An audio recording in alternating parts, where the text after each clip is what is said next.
Madam President, I would like to thank the rapporteur for his work on this report.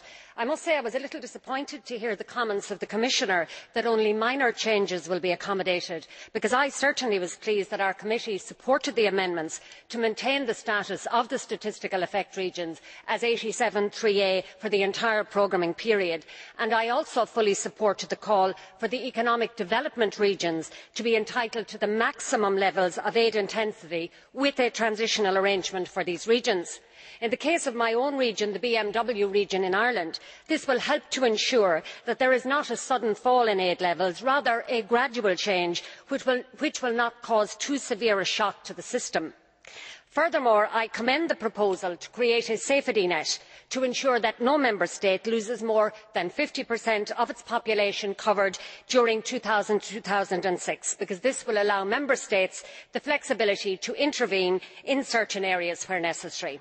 I want briefly to raise another issue in the context of state aid, which is not dealt with by this report, but is critical nonetheless.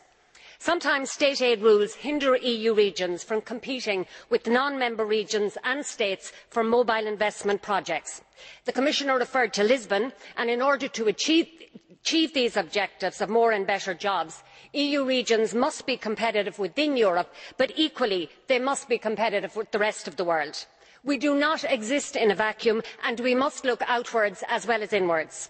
And it should be possible for the EU to devise a system whereby Member States and regions can compete with non-Member States for mobile projects, while at the same time ensuring that Member States do not attempt to outbid each other.